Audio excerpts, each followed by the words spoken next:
नमस्कार, news 18 update देख रहे हैं आप। आपके साथ मैं हूं शिप्रा झा।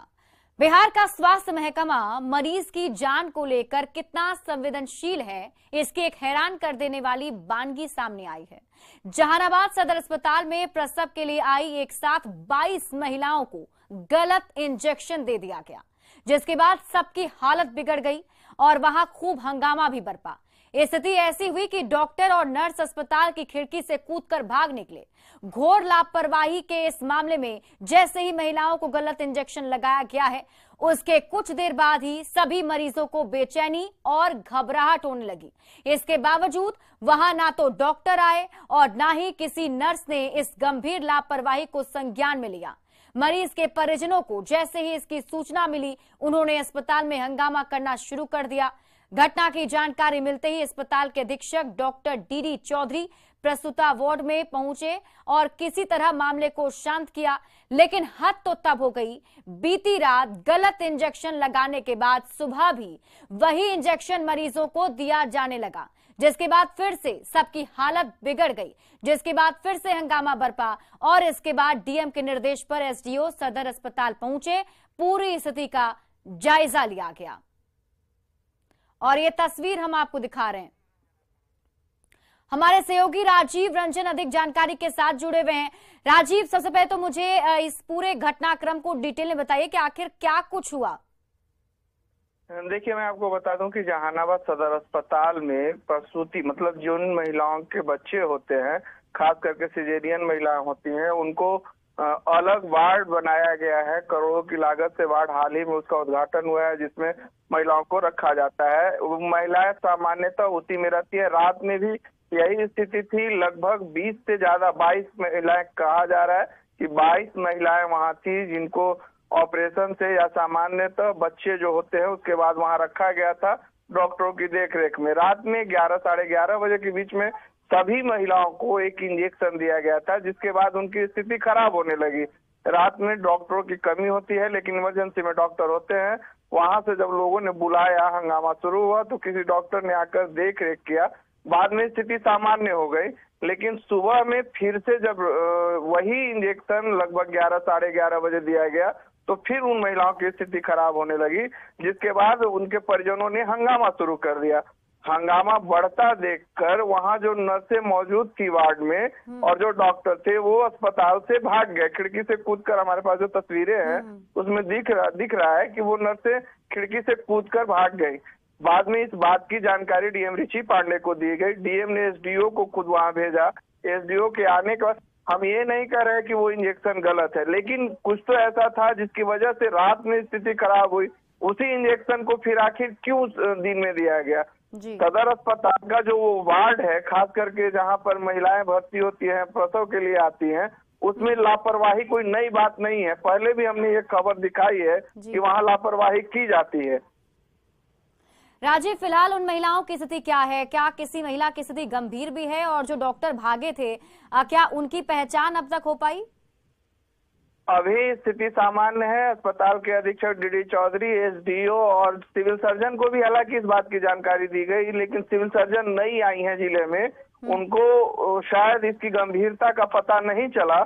उन्होंने इसे हल्के में लिया। लेकिन सवाल है कि जो महिलाएं सिजेरियन है, जिनका 1 दिन पहले, 2 दिन पहले या 4 दिन पहले प्रसव हुआ है, वो ऐसे ही कमजोर होती हैं। अगर उनके साथ कोई हादसा होता है तो उसको गंभीरता से लेने की जरूरत होती है, लेकिन सीएस ने इसे हल्के में लिया। हालांकि वो नहीं पहुंची। बाद में डीएम ने जो आदेश दिया, एसडीओ खुद है, डी चौधरी जो सुपरिटेंडेंट है, उन्होंने देख रेख की है। अभी महिलाओं की स्थिति सामान्य है। 7 महिलाएं वहां हैं, बाकी महिलाएं चली गई हैं। चलिए, बहुत बहुत शुक्रिया तमाम जानकारी के लिए राजीव। रात में 11 बजे के आसपास इंजेक्शन पड़ा है, ठीक है, और वो इंजेक्शन सिर्फ मेरा एक भी मरीज को नहीं, 22 मरीज को पड़ा है वो इंजेक्शन। 1 घंटे के बाद से सबको ये रिएक्शन हुआ कि हाथ पैर कांपने लगा, मन भारी हो गया, माथा दर्द हो गया। 2-2 कंबल उठाने के बाद भी ठंड नहीं जा रहा था। यहाँ पे कोई स्टाफ, अब इमरजेंसी में डॉक्टर नहीं था, सिर्फ नर्स जो थी यहाँ थी। एक डॉक्टर में जो अभी थी वो भी इमरजेंसी में ऑपरेशन कर रही थी, ठीक है।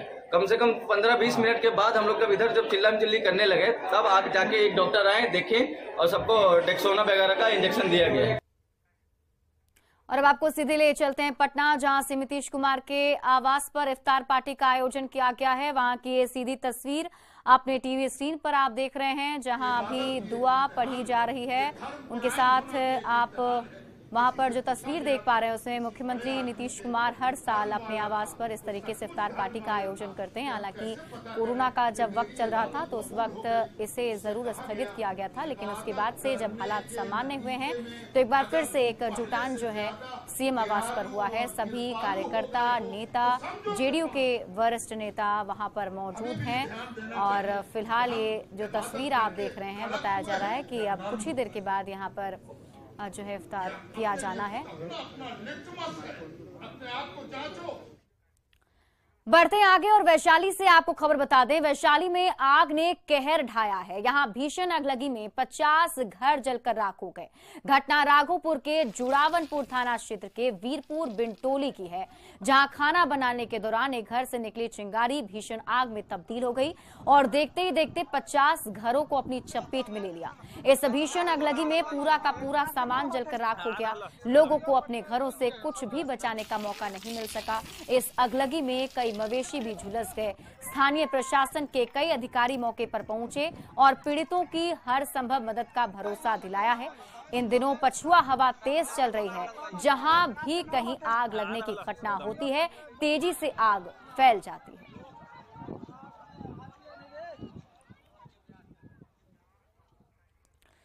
खबर मधेपुरा से है, जहां भीषण अगलगी में 12 घर जलकर राख हो गए। घटना सदर अनुमंडल के शंकरपुर थाना क्षेत्र के मधैली वार्ड नंबर 11 की है। दोपहर में एक घर से अचानक आग की चिंगारी निकली जो लपटों में बदल गई और देखते ही देखते आसपास के 12 घरों को अपनी चपेट में ले लिया, जिसमें 10 लाख से अधिक की संपत्ति जलकर राख हो गई है। वहीं 4 मवेशियों की भी झुलसकर मौत हो गई। 3 दमकल की मदद से काफी मशक्कत से आग पर काबू पाया जा सका।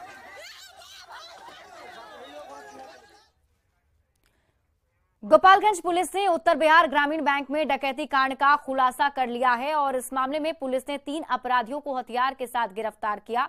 साथ ही पुलिस ने इनके पास से लूटा गया 3,20,000 रुपए भी बरामद कर लिया है। गिरफ्तार 3 अपराधियों में 2 सारण के और एक मुजफ्फरपुर के रहने वाले हैं। 28 मार्च को बैकुंठपुर थाना क्षेत्र के राजा पट्टी बाजार में बैंक डकैती हुई थी, जिसमें 4,75,000 रुपए की लूट हुई थी। की टीम के द्वारा तकनीकी अनुसंधान, सीसीटीवी फुटेज और आसूचना के आधार पर कांड का उद्भेदन करते हुए 3 अपराधियों को गिरफ्तार किया गया है। उनके पास से लूट की करीब 3,20,000 राशि भी बरामद की गई है। हथियार भी बरामद किए गए हैं। लूट में प्रयुक्त कपड़ा और बैंक दस्तावेज आदि भी बरामद किया गया है। पूछताछ जारी है। बाकी 2 अभियुक्त फरार चल रहे हैं। उनकी सासाराम में सांप्रदायिक हिंसा के बाद स्थिति काफी सामान्य हो गई है। आम जनजीवन सामान्य हो चुका है। हालांकि इंटरनेट सेवा अभी भी बाधित है। कई इलाकों में जवानों की तैनाती की गई है। पिछले 1 सप्ताह से बंद गोला मंडी भी अब खुल गई है। गोला मंडी से इस खबर पर और अधिक जानकारी दे रहे हैं संवाददाता अजीत कुमार।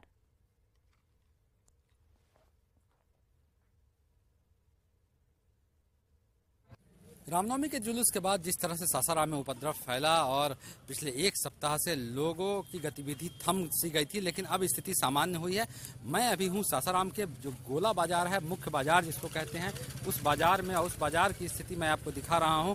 चारों तरफ चहल कदमी है और चहल पहल है और रोज लोग जो हैं अपने काम में लग गए हैं। तमाम दुकानें जो हैं वो खुल गई हैं और कल तक जहां पर भय का माहौल था वो स्थिति पूरी तरह सामान्य हुई है। चूंकि जनजीवन काफी प्रभावित हुआ था और पिछले 1 सप्ताह से इंटरनेट बाधित होने से लोगों की कहीं न कहीं परेशानी बढ़ी है, लेकिन आम जनजीवन जो है अब भैंसों जाकर पटरी पर लौटा है। और ये इलाका है भीड़ भाड़ वाला इलाका है।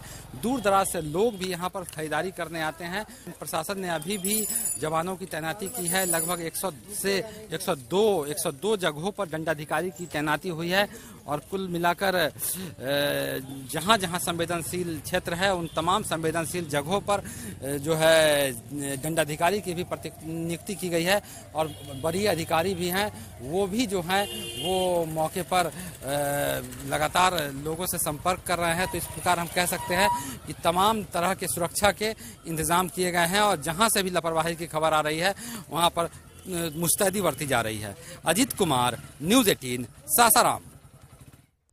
सासाराम में सांप्रदायिक हिंसा के बाद अब हालात सामान्य हैं। हिंसा के बाद आज जुम्मे की नमाज के मौके पर शांति का माहौल बना रहा। संवेदनशील इलाकों में पर्याप्त सुरक्षा व्यवस्था की गई थी। नमाज के बाद लोगों ने भी दुआ की। हिंसा की घटना कहीं और दोबारा देखने को नहीं मिली। के लिए यही मांगे कि जिस तरह से हमारे भाईचारा बना रहे। अच्छा, क्या हुआ था अभी कुछ दिन पहले यहाँ पे? किस तरह की स्थिति अभी तो स्थिति बिल्कुल सामान्य है जी। जब अगला सप्ताह जो देखना पड़े तो वो सप्ताह ना देखना पड़े तो बेहतर है। वो सबके लिए होता है। वो जो गरीब हो, रेक्सवान हो, कोई भी लाचार हो, उसको आइंदा ये दिन ना देखना पड़े। डीएम साहब, एसपी साहब के शुक्रगुजार हैं। वो दिन कभी ना आए किसी लोग के लिए। नालंदा के बिहार शरीफ में आज फिर से शांति मार्च निकाला गया। 31 मार्च को रामनवमी जुलूस पर पथराव के बाद यहां अचानक हिंसा भड़क उठी थी। शांति बहाली के लिए फिर से सद्भावना मार्च निकाला जा रहा है।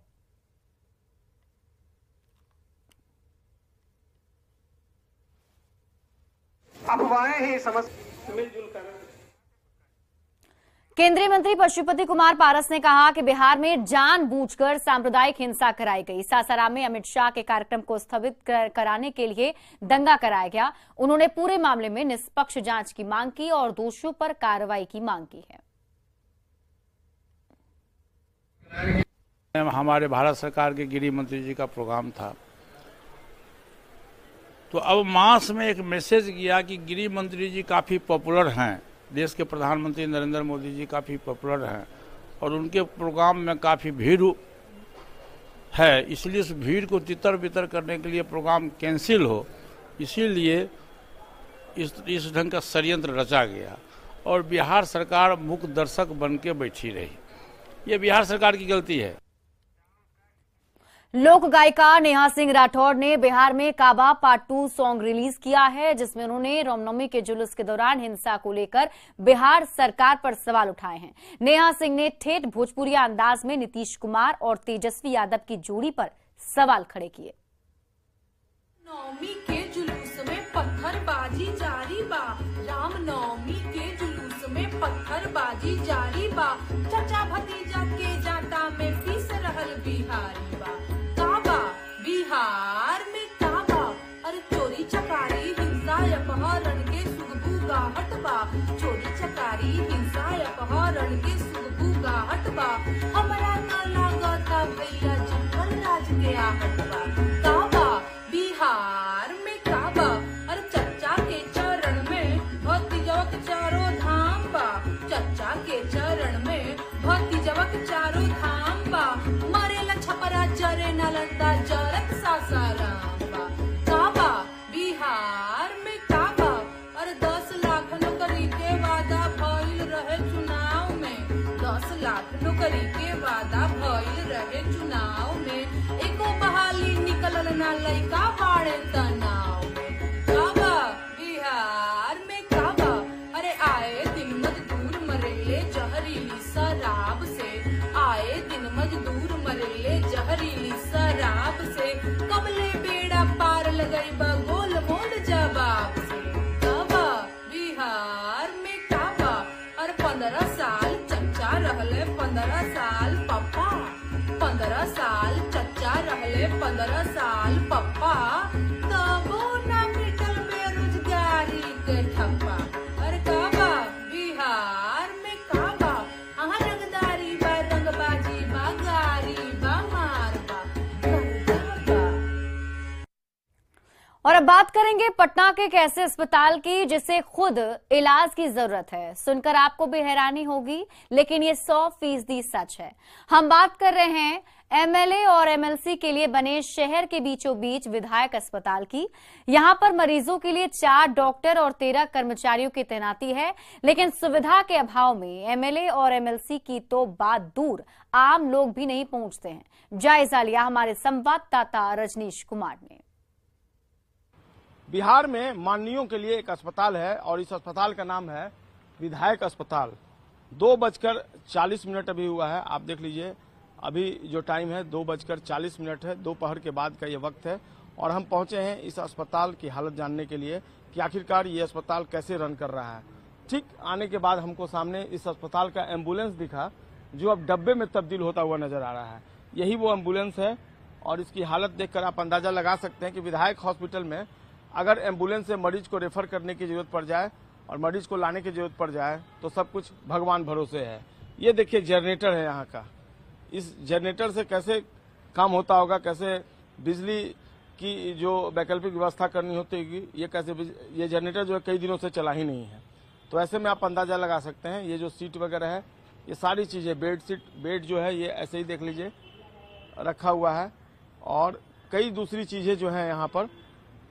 मतलब ये तस्वीर बताने के लिए काफी है। सरकार भले ही स्वास्थ्य जैसी बुनियादी जरूरतों को लेकर तमाम दावे करती हो, लेकिन ये तस्वीर विधायक हॉस्पिटल की है।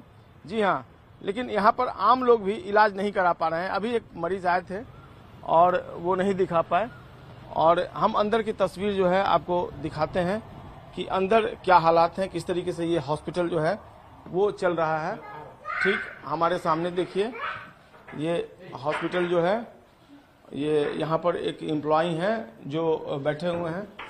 आप किस ग्रेड पे हैं? यहाँ पे 4 ग्रेड पर। क्या नाम है आपका? विनय सिंह। विनय जी, अभी डॉक्टर को नहीं दिख रहे हैं। आ रहे हैं सर, अभी फोन किए थे। रास्ता में विधायक के यहाँ गए थे। कौन विधायक? अभी नाम हमको न कौन विधायक है। क्यों गए थे? अब किसी को देखने के लिए गए हैं। कितने बजे से उनकी ड्यूटी थी? उनका तो 2 बजे से। और बगैर आए हुए वो चले गए?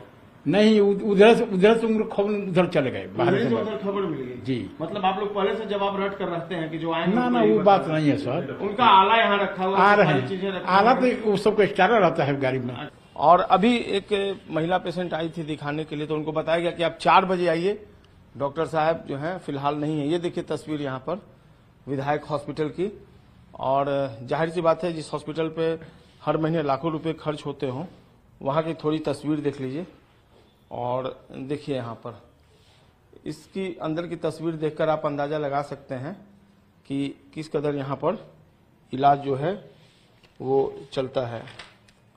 और यहाँ पर लिखा हुआ है तमाम जो कितने लोग आए, कितने लोगों को देखा गया, क्या चीज़ें हैं, ये सारी चीज़ें जो है यहाँ पर। ये बताएं, डॉक्टर साहब का आला जो है यहीं पर है, जो बीपी की मशीन है वो भी यहीं रखी हुई है। और ये रजिस्टर है, सुबह से कितने लोगों को देखा गया है इस चीज़ में। 7/4 से फ्राइडे को फर्स्ट शिफ्ट के डॉक्टर जो हैं उन्होंने देखा है पेशेंट, 8 पेशेंट को उन्होंने देखा है और उसके बाद वो चले गए हैं। सेकेंड शिफ्ट के डॉक्टर साहब जैसा कि बता रहे हैं वो चले गए हैं किसी एमएलए को देखने के लिए और अभी वो आ रहे हैं। लेकिन फिलहाल जो तस्वीर है वो इस बात को बयां कर रही हैं कि इस हॉस्पिटल के हालात सही नहीं है। कैमरा पर्सन दीपक के साथ संजय कुमार, न्यूज़ 18 पटना।